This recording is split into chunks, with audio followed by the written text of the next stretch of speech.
What's up, everybody? It's me again, signing on to rant a little bit about topics that drive me batty. Just plain and simple, they drive me batty. I was inspired by a couple of things. One of my boys was talking to me saying that I need to mix it up every once in a while, throw on a little just anger type of entry. And seeing Vince Young on my TV for the last damn week. And I'll start right there with Vince Young.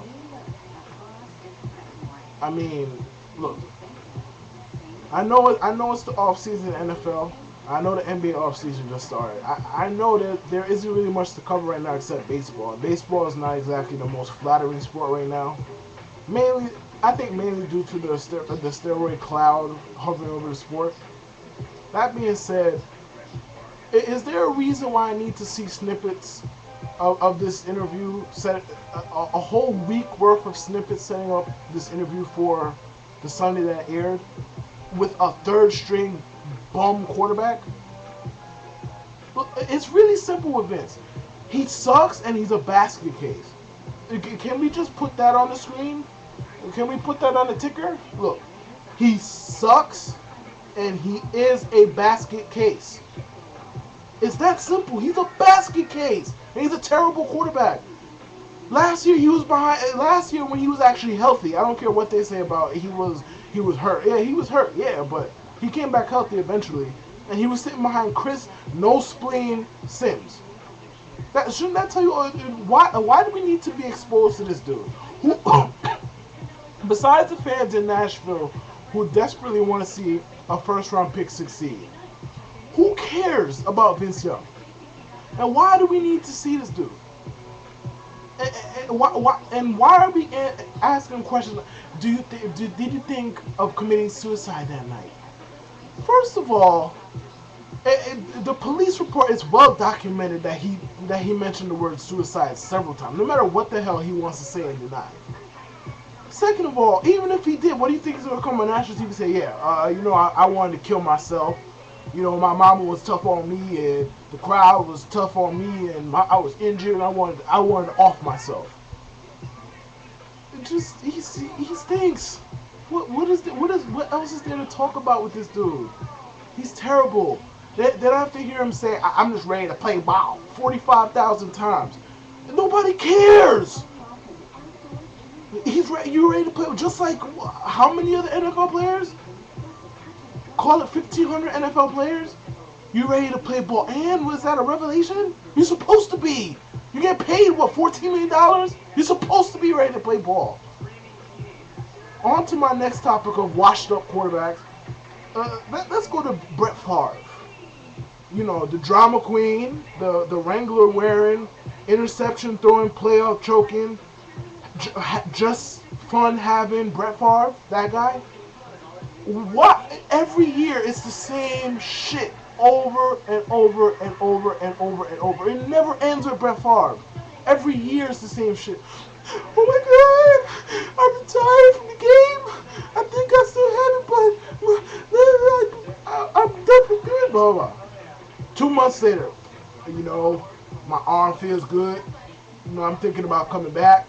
I think I can contribute. Blah, blah, blah. Same shit over and over and over. And that ain't even my problem. Do I think Brett Favre is an attention whore? Yes. But my main problem is how the media decides to cover this dude.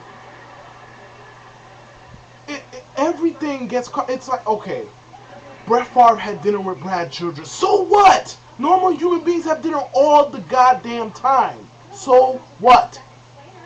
Oh, the Vikings have given him an ultimatum. Who cares? Either when he suits up or when he doesn't suit up. Why don't you cover that? Why cover the 45 million unnamed sources on Monday? Unnamed source. Brett has the itch to play. Tuesday, unnamed source. Brett has scratched the itch to play and no longer wants to play. Wednesday, unnamed source. Brett now has a rash that he needs to itch to play football. He has the rash to play. He needs to itch it immediately. He wants to sign with whomever, or he wants to get traded to whomever. He loves the game. He loves playing the game. Can we just, When he comes back, can you cover it then? And even then, when he comes back, it just gets too much with the Brett Favre. Then they show the highlight reels. Then they say how he can impact this when he hasn't impacted shit for 5 years. Yeah, it gets tired. It gets tired. Really, it does. It gets tired. Seriously. Brett Favre he's 40. He's coming off a rotator cuff surgery. He already was interception prone to begin with. And he hasn't been good for 5 years! 5 years! 5 years! He had a good season the year before last. He had an MVP caliber season, no question about it.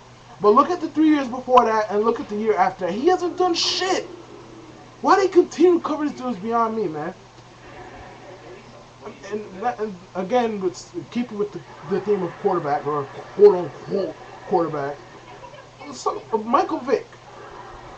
I know about the electrocuting the dogs and the fighting the dogs, whatever. Look, I'm not even going to touch that topic.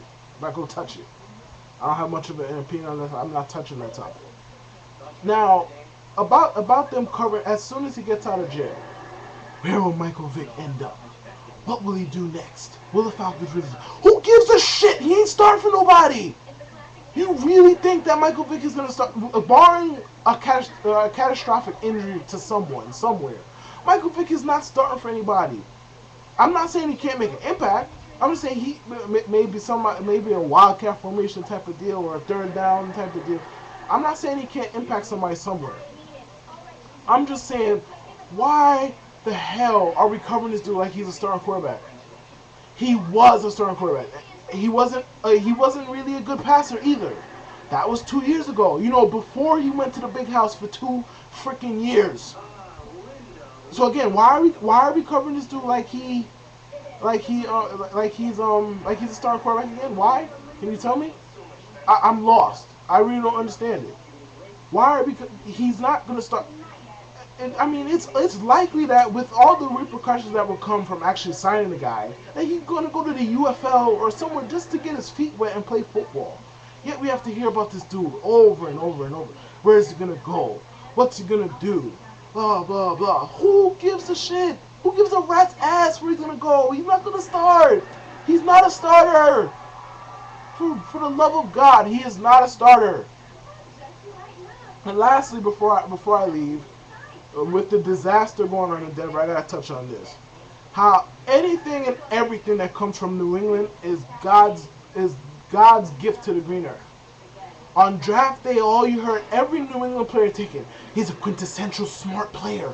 Oh my God, he has the intangibles. Oh my God, no matter who, the Patriots could have taken me on draft night, and they would have found some way to hype me up to think that I'm some great, wonderful, smart football player, level-headed football player. When last year, when Bill Belichick was trading a whole bunch of picks to get more picks in this draft, he's deferring to the more stacked draft. He did the same shit this year. He's deferring to the more. Why not just admit that Bill Belichick, he hasn't drafted well. It's not hard to see. He's traded for players. He's signed players. That's fine. He hasn't drafted well. He hasn't needed to. But stop hyping through drafting skills up like he's some great, wonderful drafter when he isn't. He isn't. Then you have the assistants who get hyped up as if there's something like Charlie Weiss and Eric Mangini, and now this dumb up in Denver, Josh McDaniels. Look, there's a reason that none of the assistants outside of New England have succeeded. There's a reason. It's not a coincidence. Is it a coincidence? I don't know. McDaniels ain't off to a good start either. But every time, he's such a genius. And give me a break. Yeah, that's it for me. I'm out.